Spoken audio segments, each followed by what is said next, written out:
In the name of Almighty God, I'm Masa Sankashi, and today I want to talk about dark matter deficient galaxies.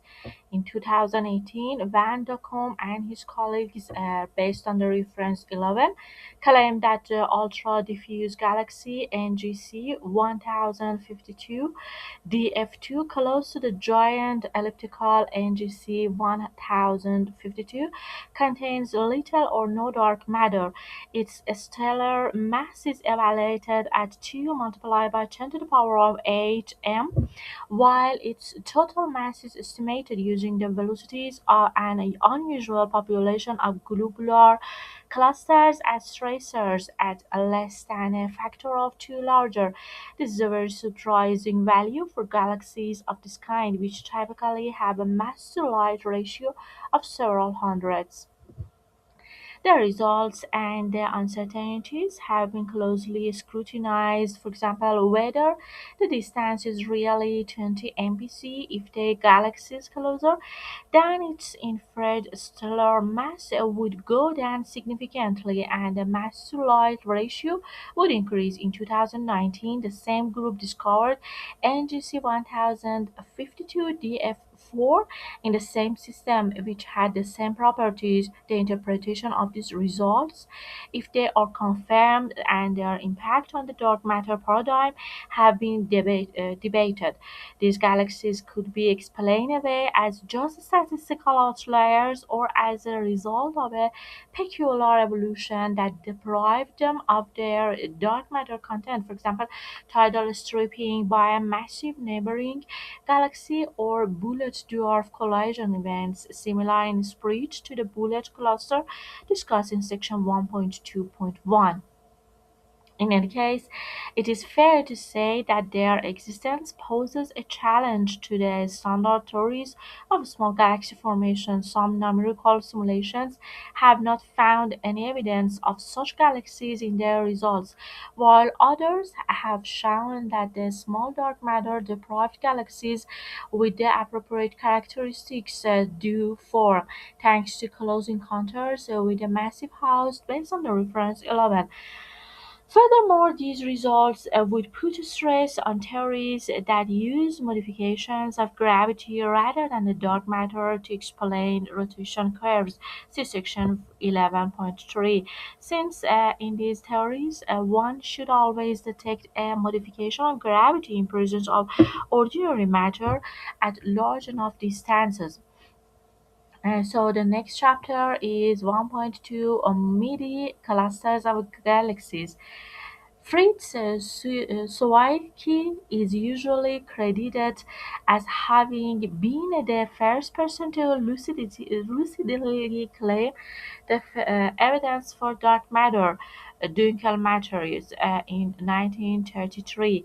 However, as discussed by C. Burton and D. Hooper, 2018, based on the reference one, the concept and terminology of dark matter was already hovering in the astronomy community at the time. For example, in the works of H. Punker, W. Thomson, Aka Lord Kelvin, and Opic J. Captain, K.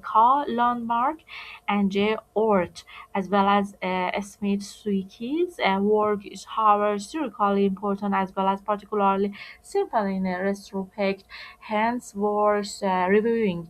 By looking at the velocity dispersion in the Coma cluster of galaxies, Zwicky found that extra matter was necessary to keep the galaxies together based on the reference 12. The clusters of the galaxies are the largest gravitationally bound systems in the universe. They contain hundreds to thousands of galaxies and extend to several NPC in size. See, for example, figure 3.1. Because of their size, galaxy clusters are good probes of the average universe, while the most precise determinations of average dark matter density at present don't come from galaxy clusters. They do lead to omega dark matter is almost equal to zero point 0.2. Physics determination was based on the viral theorem. The viral theorem links to the average kinetic energy to the average potential energy. Chi is equal to minus 1 divided by 2 volt for gravity in a toy system with n is much more greater than one object of mass m at equal distance or interacting to gravity. This allows to determine their total mass mn from the velocity nu and the size Rn multiplied by m nu to the power of 2 divided by 2 is equal to 1 divided by 2 n to the power of 2 divided by 2 gm to the power of 2 divided by r, and after simplification you will have the mn is equal to 2 or nu to the power of 2 divided by g. Applying such considerations to the coma cluster of galaxies, Suzuki argued that the total mass in the cluster was larger than the visible mass, such that extra dark matter was not needed. The dark matter hypothesis was not widely accepted, but it was also not disregarded. A common interpretation was that more information would be needed in order to understand these systems. Since the 1980s, X-ray observations have emerged as a more effective method for assessing the amount of the ordinary and dark matter within galaxy clusters. For review, see the reference 14. Galaxy clusters contain large amounts of ionized hydrogen and helium. When this gas collapses into the cluster's potential well, it undergoes shocks and adiabatic compression, heats up, and reaches the temperatures. T gas is equal to MAP. Nu specifically to the power of 2 is almost equal to 10 kiloelectron volts is equal to 10 to the power of 8 Kelvin, which would be typically of nuclear reactions. However, due to the low ambient density, a nuclear fusion is negligible. The gas then emits X-rays primarily through thermal bremsstrahlung, assuming spherical symmetry and hydrostatic equilibrium. One can write down the equilibrium equation, which links to the gradient of the gas pressure. We have a Q gas to the gradient of the gravitational potential phi. 1 divided by rho gas or multiplied by dqa gas divided by derivative or reduce is equal to minus derivative phi based on the reduce is equal to minus gmr divided by r to the power of 2, where rho gas r is the gas density and mr the total gravitating mass. For example, hydrogen, helium gas and dark matter within radius r, assuming an ideal gas, the pressure and density are related via Q gas is equal to rho gas ka T gas divided by micro MAP, where micro is equal to 0.6 is the mean molecular weight on admixture of about 75% hydrogen and 25% helium. The density rho gas and the temperature T gas can be measured from the intensity and the spectrum of the X-ray emission, thereby allowing to reconstruct the total cluster mass as well as its profile using equation 1.4. The results confirm that the gas constituent only a portion of the total mass of the galaxy clusters. In a way, the use of X-ray emissions is an application of Suzuki's method to the microscopic scale. The kinetic energy of the gas molecules, for example their temperature, takes the place of that of the galaxies, from which one then infers the total gravitating mass that keeps the galaxy clusters gravitationally bound. X-ray measurements also prove very useful in different way, namely in analyzing unique spatial configurations such as the collisions of the galaxy clusters, which we discuss next. So I want to describe these uh, very amazing and elaborated pictures. Figure 1.3 illustrates Willows cluster.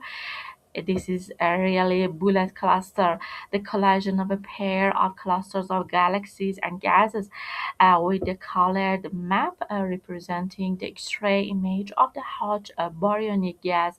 This is displaced from the distribution of the total mass reconstructed through a weak lensing, showing with the green contours, this one, and the white bar corresponds to the length of the 200 kpc from Clown and his colleagues 2006 in reference 13 reproduced with a permission. This is the pictures that we extracted from this article.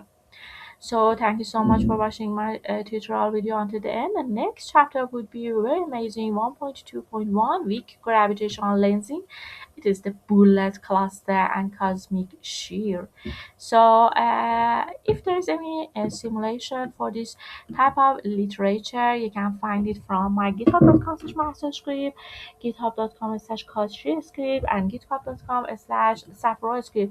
I just want to let you know that I have some candidate subjects to simulate in, I don't know, maybe COMSOL or an ANSYS Fluent, for example.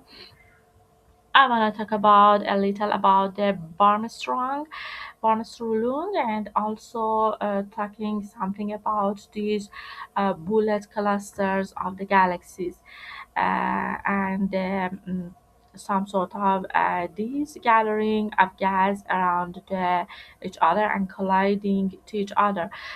So today is the 9th of the July 2026. Time is 6:38 a.m.